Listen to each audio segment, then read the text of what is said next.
Are you having a hard time figuring out what to get Dad for Father's Day? You should check out Row 1 Brand's Vintage Pictorum Gallery. They have America's best sports art.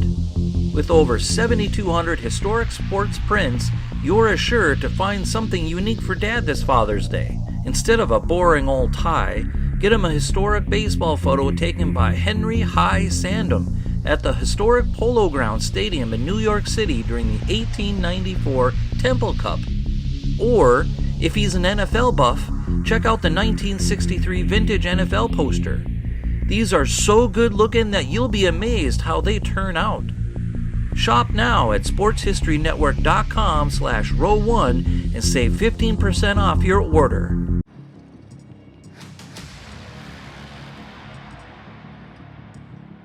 Timely Comics was founded way back in 1939. Now, Timely Comics was later changed to Marvel Comics, leading up to the biggest opening weekend at theaters in movie history with The Avengers Endgame. In this same year, an event happened in the NFL that would transform the league into a powerhouse that would ultimately take down Major League Baseball, just like the Avengers going after Thanos. And it all started with a game at Ebbets Field. Welcome to the Football History Dude podcast, where each episode is a journey back in time to learn about the rich history of the NFL. Your host is Arnie Chapman. Football is his passion, and he wants you to come along with him to explore the yesteryear of the gridiron. So hop on board his DeLorean, and let's get this baby up to 88 miles per hour. Great Scott! This time as we step off our DeLorean, the date is October 22nd, 1939, and we are at Brooklyn's Ebbets Field. Ebbets Field, if you do not know, is a legendary place. This was the home of the Brooklyn Dodgers baseball team. At a time when baseball still reigned supreme and football was just borrowing field time, they wanted to be able to play in the same place that, at the time, was America's pastime. Not like today where NFL is king. Back then, they were the little stepchildren and everything like that, and they had to work their way to get to the top.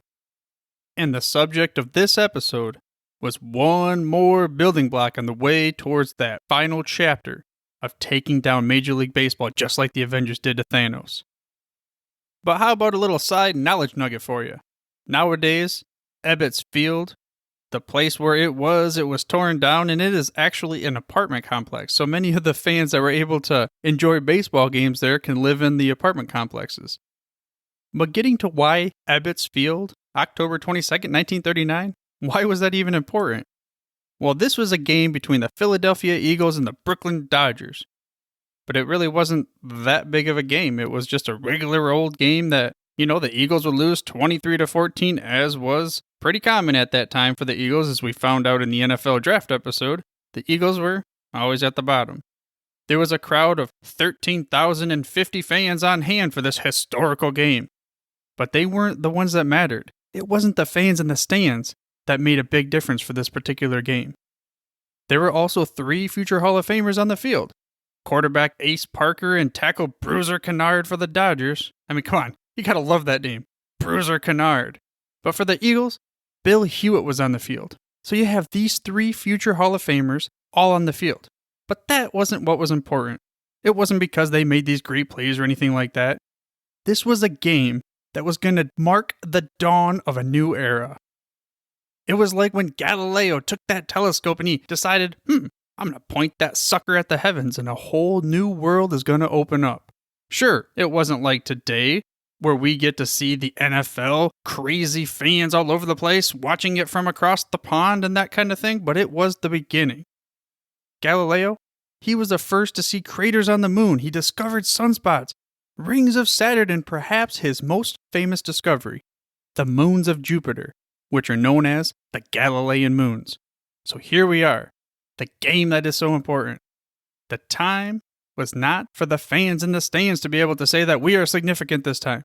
This is going to be a little bit different, like the game would be akin to the moons of Jupiter. For fans all over the world, well, not quite yet. Let's not get ahead of ourselves, because it wasn't that way yet.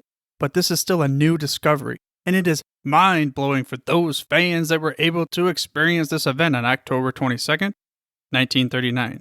Again, a game between the Philadelphia Eagles and the Brooklyn Dodgers.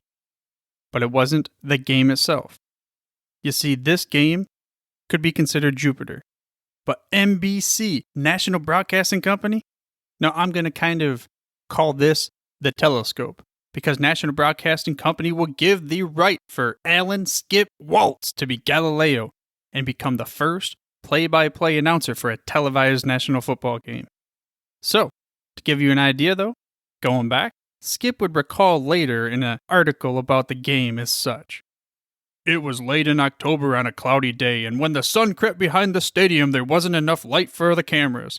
The picture would get darker and darker, and eventually, it would be completely blank and we'd revert to a radio broadcast. That gives you an idea that it was not quite the quality that we have today, just like the telescopes are a little bit better than they were back then for Galileo, but it was still a glimpse of the future and something that could be something we could grasp onto to decide and let us know what the direction of the NFL would be, as well as professional sports from henceforth forevermore. And Skip said that there were only 8 people needed for this telecast. He didn't have the visual aids or monitors or screens or spotters or any of those kinds of things and fancy technology that we have nowadays. It was a dude, well, 8 dudes they said. It was 8 dudes, couple cameras, and they were looking at the field and they were calling the plays. I mean, compare that to nowadays. There's 150 to 200 people or even more, especially for the bigger games. They had monitors, cameras, everything else, all sorts of things, and there's a pretty cool link that goes behind the scenes of putting an NFL game on in the show notes for you. But Skip Waltz? No. He did not have all these fancy things that we see in this video that shows you how they put on an NFL game today. They used 2 iconoscope cameras. One in the box seats at the 40-yard line, and the other would be in the stadium's mezzanine section. If you don't know what an iconoscope camera is, you're not alone. I had to look it up. These were invented by Vladimir Zworykin back in 1923. Now this guy, he's often referred to as the father of electronic television because he was the first that really developed and got these electronic television cameras working out for you. But if he didn't invent these things, who knows?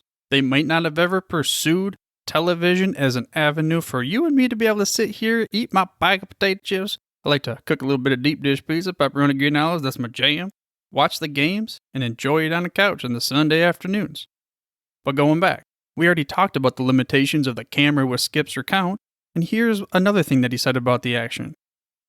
I'd sit with my chin on the rail in the mezzanine and the camera was over my shoulder. I did my own spotting, and when the play moved up and down the field on punts or kickoffs, I'd point to the cameramen what I'd be talking about. Now, I couldn't find any footage of this game, but if you can find one, please leave a comment in the show notes or head to the contact page. Which, by the way, you can get to the show notes through your podcast player or by heading to thefootballhistorydude.com. Also, I ask that you subscribe for free to this show by mashing that little subscribe button in your podcast player of choice. That way you get the freshest, hottest out the press episodes each and every week. And with that being said, I think we should enjoy the technology that we have today. Let's not forget that they didn't have things like this back then. And it was just a normal day, October 22nd, 1939. Until 500-ish, kind of roundabouts, lucky families in New York that happened to have television sets were able to watch this experimental game on NBC. The station that they had, the call signs were W2XBS, but many more saw it, and it was a different venue. A perfect venue to be able to unveil this crazy technology, at the time crazy, of what could be the future of watching television, sports, and all that kind of thing. And that crazy venue, this was the World's Fair. Now, it was going down in New York City at the time. There were screens set up at the RCA Pavilion, and it was scheduled as a special event. Think about this. 1939, we got our knickers on or whatever else they wear back then. You just survived the Depression. The Great Depression is over. We're basically through it. And even though we, as Americans, well, those of you that are over the pond, sorry about that, even though we're not in the war, Hitler had invaded Poland just a couple months before this, back on September 1st of 1939. And they decided to start World War II. But here you and I are. We're in this pavilion, the World's Fair in New York City. This is crazy awesome. especially if we were dealing with all that depression crap going on back a few years ago. And we are awe-inspired, jaw-dropped, can't figure out if we are alive. So I reach over, I grab your ear, and I pinch it because we gotta believe. This must be a dream, but it is not. I tell you, this is not a dream. We are lucky enough to witness the first ever televised National Football League game together. And maybe we're even seeing this TV thing, this crazy lights and actions and things moving across the screen. It's like actually moving. It's not standing still. And we're able to see this for the first time together, possibly at the World's Fair in New York City, 1939, October 22nd. Life is good, baby. I mean, I know in a few years it's going to kind of turn the other way, and unfortunately we have to deal with the Second Great War. But let's savor this moment. We're in New York City, and we are watching football. NFL football on TV. Let's go get a piece of pizza or something, because pizza and football, they go together. And this was not the first televised sports event, though. College baseball, there was a game between Columbia and Princeton back in May. But the first televised sports event was in 1936. They hosted the Summer Olympics, and they had the first, I'm using quotes here, live televised sports event. But still, in my mind, and in yours, whether you like it or not, this is the moment where professional sports is going to get to the point where it's going to blow up. Because the NFL is going to change the rules forever for sports. Because this is the moment, if you have not fully realized it yet, and we didn't back then, that the NFL will ultimately end up taking over. Because it is the best sports on the planet to be able to watch on TV. And you could take that one to the bank. And the game log, getting to it, it said that it started at 2:30 p.m. and it ran for exactly 2 hours, 33 minutes, and 10 seconds. With no commercials. No commercials. Heavenly bliss. We just sit there and we watch the game. We got to deal with them in between plays, but that's the beauty of it. Such great excitement. Stop for a little bit, get your chill back, and then just go again. No dealing with 1,000,005 Budweiser commercials and all that kind of thing, but I digress. They got to get some money somehow, and they got to get blown up to where they are in the stratosphere nowadays. But like Skip said, it started to get too dark for the television, so they had to switch it over to the radio broadcast. Didn't have quite the technology to be able to handle that kind of thing, but still, I'm just sitting here going, what a day, what a day. And although it didn't happen overnight, becoming a juggernaut on TV, because TV sets didn't really take off until really after World War II more. We had to force our efforts, we had to be able to focus on making, things that would support the war more so than making televisions for Americans at home front to be able to enjoy. However, Americans now, they're on their way to start a whole new journey. Televised, professional, football. One of the greatest things ever. And some things that also push the NFL on television forward. Let's go ahead and talk about the first nationally televised game. The greatest game ever played. The Heidi Bowl. The birth of the Super Bowl and Monday Night Football. Well, I'm not going to go into length about all these games right now because each one of them can have their own episode dedicated to them in the future. But the greatest game, that's that one that we listened to Mr. Chris Berman talk about back during the Hall of Fame time, and he felt like this, as many others did, the game that blew the NFL up on TV forever. The 1958 championship game between the Baltimore Colts and the New York Jets. It was the first playoff sudden death game, and boy, did that make people crazy for the league. The other one, crazy for the league in a different way. This was the Heidi Bowl game. This was an infamous game between the Jets and the Raiders back in 1968. So this game's going back and forth and such, and they're just like any kind of sport. You got a crazy amount of points flying, especially for the AFC teams, AFL teams, AFC, you know what I mean. The Jets, they were up 32-29. There was really not a whole lot of time left, so, producers, we have this regularly scheduled show of Heidi coming on, so let's go ahead and put that sucker on after the commercial. Jets are going to win, right? Yeah. Well, they were wrong, because the Raiders only took 23 seconds to come back and score a touchdown and win. Man, I'm telling you what, those people could have been so peeved off. I bet riots could have ensued, and I don't know. We'll have to go ahead and check that out in a future episode, see what really happened that time. And that's definitely one of those things where if you remembered it, if you watched it live, Yours truly does not, and he was not around for that. But if you saw it and you dealt with the whole getting knocked off the game and not being able to watch it, I'd like you to send that in to me, and I'd like to listen to it, and we can maybe play it on the show down the road. But let's carry on. We all know the Super Bowl, biggest event every year, and Monday Night Football is going to add a whole brand new wrinkle. Hey, we got another night to watch some football here. And yours truly, I'm more of a Sunday night fan. That's my favorite game of the week.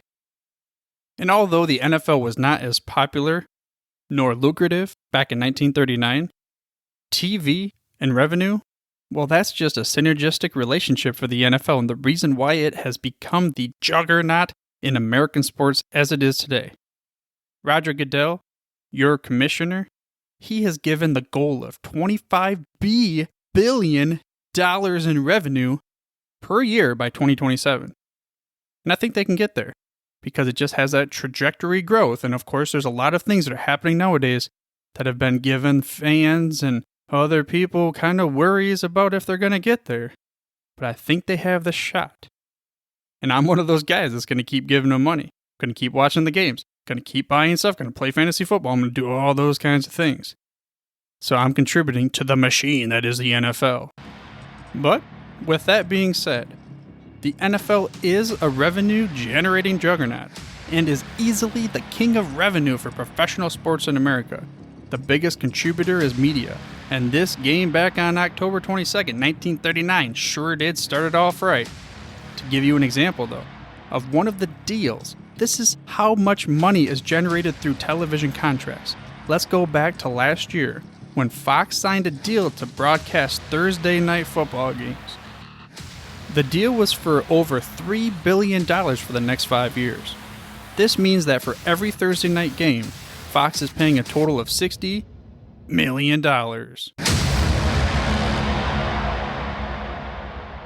This week's football moment comes from a faithful Tennessee Titans fan.